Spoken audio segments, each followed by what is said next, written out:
Assalamualaikum warahmatullahi wabarakatuh. Perkenalkan, nama saya Sunarti dengan NIM C11201103. Di sini saya akan membagi cara tutorial menentukan 8 daerah deskripsi bibliografi. Sebelumnya saya akan menjelaskan tentang apa itu deskripsi bibliografi. Deskripsi bibliografi adalah mencatat data-data yang ada dalam buku tersebut. Langsung saja untuk menentukannya. Yang pertama, daerah judul. Daerah judul ini yaitu mengenai penanggung jawab buku atau nama pengarang bersertakan dengan judul buku tersebut. Yang seperti yang terlihat pada slide tampilan ini, di mana judul buku ini yaitu Manajemen Sumber Daya Manusia. Dan penulis atau pengarang buku tersebut bernama Priyono. Daerah judul ini terletak pada sampul buku, setelah sampul buku, dan belakang sampul buku. Selanjutnya, menentukan daerah edisi. Daerah edisi ini yaitu keterangan tentang pencetakan keberapa buku tersebut. Seperti yang ada pada slide, anak panah cetakan buku tersebut yaitu cetakan kedua, Mei 2010. Biasa daerah edisi ini terletak pada setelah sampul lembaran pertama. Kemudian ketiga, menentukan daerah data khusus. Daerah data khusus ini untuk buku yang saya tampilkan di slide tidak digunakan karena buku tersebut bukan terbitan berseri kartografi dan sehingga buku tersebut tidak mempunyai daerah data khusus. Selanjutnya,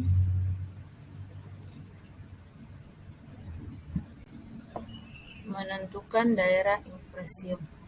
Daerah impresium yaitu keterangan buku mengenai tempat terbit, penerbit, dan tahun terbit. Seperti yang ada pada slide yang digarisbawahi, tempat terbitnya yaitu Jalan Taman Pondok Jati, J3 Taman Sidiarjo. Sedangkan penerbit bernama Zifatama Publisher. Dan tahun terbitnya yang seperti yang digarisbawahi Mei 2010. Biasanya daerah impresium ini terletak pada setelah sampul halaman pertama buku. Selanjutnya, menentukan daerah populasi atau fisik, di mana daerah ini menentukan jumlah halaman dan ukuran buku. Seperti yang terletak pada slide tersebut, bahwa yang saya garis bawahi itu ukuran atau jumlah halaman 15,5 kali 23 cm sebanyak 209 halaman. Biasanya daerah kolasi atau fisik ini terletak di setelah sampul buku halaman pertama. Kemudian yang keenam itu daerah monografi. Biasanya daerah ini berlaku hanya untuk keterangan buku yang berseri, sedangkan yang saya tampilkan di slide ini, buku tersebut yang berjudul Manajemen Sumber Daya Manusia tidak memiliki keterangan berseri. Selanjutnya, ketujuh, menentukan daerah catatan. Daerah catatan ini yaitu mencatat sesuatu yang penting dalam buku tersebut yang belum pernah dimasukkan di daerah sebelumnya. Yang ke-8, menentukan daerah ISBN dan harga. Biasanya ISBN ini terletak pada setelah sampul halaman pertama seperti yang tertera pada layar, dan sampul buku bagian belakang seperti yang tertunjuk pada anak panah tersebut, dan harga Harga biasanya tidak dituliskan dalam buku tersebut, tergantung dari yang mempunyai buku ini mau diterapkan harganya atau tidak, itu opsional. Kemudian ini hasil dalam bentuk tes labnya, yaitu pengarang buku manajemen sumber daya manusia ini namanya Priyono, dan judulnya seperti yang saya bilang tadi, manajemen sumber daya manusia.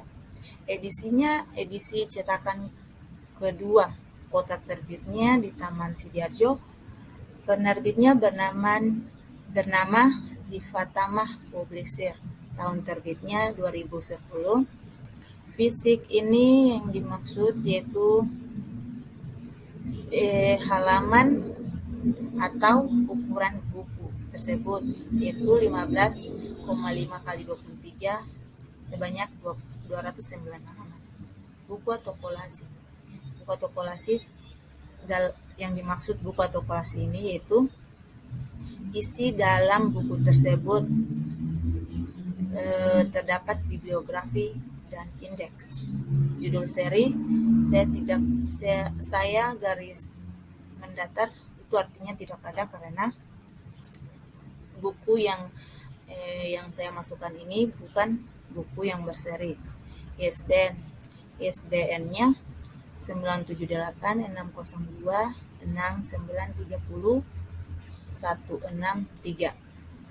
Nomor panggil ini tidak ada karena di dalam buku tersebut tidak diterapkan. Jejakannya tidak ada. Kenapa? Karena buku tersebut hanya memiliki satu pengarang dan tidak mempunyai anak judul. Judulnya cuma satu dan tidak mempunyai anak judul. Kalau semisal jejakan itu diisi kecuali lebih dari satu pengarang atau mempunyai anak judul. Tajuk subjek ini, buku ini bercerita tentang sumber daya manusia. Jadi saya isi tajuk subjeknya sumber daya manusia. Baiklah, itulah tutorial mengenai penentuan 8 daerah deskripsi bibliografi. Terima kasih. Assalamualaikum warahmatullahi wabarakatuh.